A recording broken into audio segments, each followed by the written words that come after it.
19th episode of Satanic Views. Since the program's debut in 2006, it's proven to be a very difficult, expensive, and time-consuming series to produce. So I just wanted to give this series a shameless plug. I just wanted to thank everybody who helped us try and break even by purchasing the Satanic Views disc from my Google website. I was worried that nobody would pay for a disc of a webcast series when they can already watch it on the internet for free.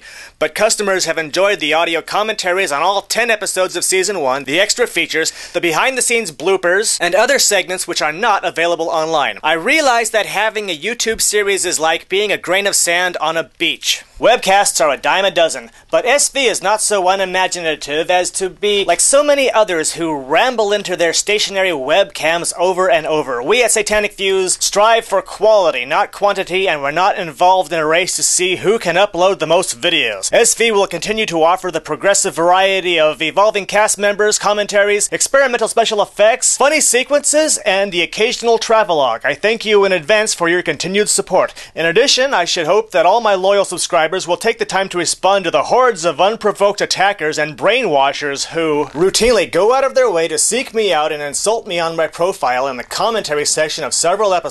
Flame wars are pointless and time-consuming, but sometimes I feel like I'm the only one fighting the good fight. So if you, my loyal viewers, enjoy SV, please let its harshest critics know, so it's not just me against the world. Anyway, this edition offers a silly segment called Like an Ant Out of Hell, and another episode of Tales from the Critic. But first, we again reply to our audience in the popular segment, Viewer Response. Banned Videos Maker writes, "How come all the people here are white?" Yeah, and Banned Video Maker also said, "Someone like Go can get oppressive." Anyway, why are we all white? Well, most of our parents were white, and so I think it's genetic. But seriously, you're wrong. Not everybody in Satanic Views is white. There's been a Hispanic or two, a couple blacks, and at least one guy who's part Native American. But another viewer responded to that already by saying, "Satanism honors European culture and history. People other than white have no reason to take part," and so on. I think there might be a certain truth to that. I mean, coming from me, being of European descent, and respecting my pagan, Celtic, and Germanic ancestry and traditions. But sometimes I believe Satanism is more broad than that, whether it was the Christian Crusades, the Spanish Inquisition, or missionaries who try to convert outsiders. These outsiders are sometimes labeled as evil or satanic. That said, I guess any black who respects his ancestors' spirituality, such as West African Yoruba religion or the supreme deity Mawu, could be perceived as satanic, simply for not being Christian. I wonder if many of the slave traders were Christians who felt they were doing the African tribes favors by removing them from their evil cultures so they could pick cotton for their white Christian masters who presumably all went to heaven. So, the point is, we're all in this together, and everybody on Earth is satanic to somebody else. I agree with the third comment in the debate, coming from Die Earthling Scum. Die Earthling Scum added the final chapter in that debate when he wrote, "Although I am not white, I agree with many aspects of LaVey Satanism. Never turn away a potential ally." When a classic horror movie falls into public domain, every conniving, no-talent slimeball and his brother weasels his way in and... oh my god. Night of the Living Dead 3D is a movie so bad that I'm at a loss for words. I rented this inept fiasco assuming it was watchable in the home video market, but the rental came with no 3D glasses, so there I am sitting through this headache-inducing bad video quality where the background is split into red and blue images. Anyway, I grew up loving the George Romero Night of the Living Dead from 1968. Tom Savini's 1990 remake wasn't the same masterpiece as the original, but I still enjoyed it, so I hoped this 2006 remake would offer only the same drop in quality down from the Savini version. But this Jeff Broadstreet directorial made the 1990 remake look as good as the 1968 movie. Aging former B-movie icon Sid Haig is the only remotely interesting person in this cliche-ridden, unexciting, embarrassingly bad, low-budget exercise in tedium. It's pathetically serious, lacking the wit of even the worst George Romero movie.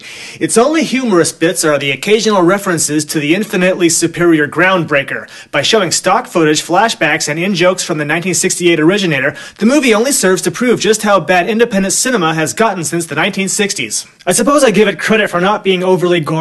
There were a couple of decent makeup jobs, but even those zombies all look like the Crypt Keeper from Tales from the Crypt. Many of the human characters look so pretty and made up that it's hard to suspend our disbelief and believe these pretty boys and supermodel wannabes aren't the bad actors they really are. Whether they're making out in a haystack or having pointless arguments, endless conversations between uninteresting characters serve as little more than cheap filler, and we never really do get any suspenseful, scary scenes of zombie mayhem. The script deviates from the original a great deal, but that's okay, let's have a few unexpected plot twists. But I didn't care about any of the protagonists, so it didn't matter to me what happened in this unwatchable, useless movie. I'm rating it a 1 out of 10, but that's too kind. Devastatingly inferior movies like this have flooded video store shelves, crowding out many classics and older films, making them obscure and hard to find.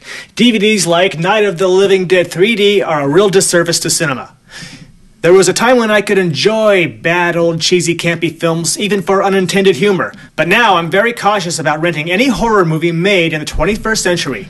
It's really sad that it's come to this. Shot on video crap like this has made it hard to find childhood oddities like Zombies of Moratau or even Abbott and Costello Meet Frankenstein. So DVDs like Night of the Living Dead 3D are sad signs of the times and are a cancerous growth that's expanding and destroying the entertainment value of monster movies cinema. I'll never watch Night of the Living Dead 3D again. I'd rather spend a week with my face up Rush Limbaugh's ass crack. On one of my trips to Australia, Damon encountered a very dangerous, venomous bullet ant. Bullet ants in large groups have been known to kill people. But the actual sting itself was never videotaped. Yeah, because how was I supposed to know that this ant was going to sting me? I'd played with bullet ants, and I thought they were really cute. They had these orange beaks. They looked like Heckle and Jekyll. And so I played with them. They didn't sting or bite. And then one finally stung me, and it hurt like hell. So I got the video camera, but it was too late. He'd already stung me, so we never got the actual sting on tape.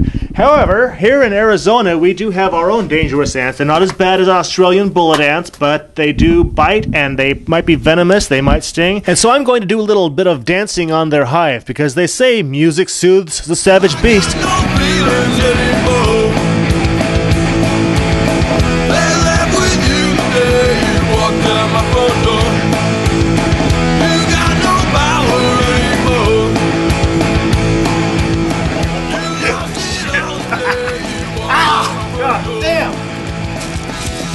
I got the beat.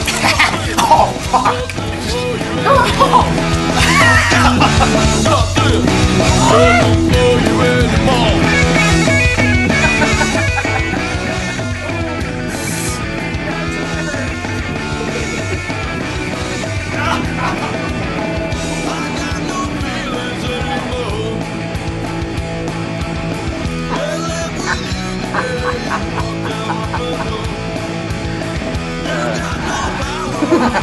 Oh.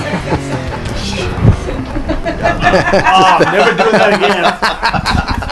Oh, they're all red and bubbling up. Oh my God. You just got what you deserve. Now that's what I call antacid. Oh. Oh my God. Oh.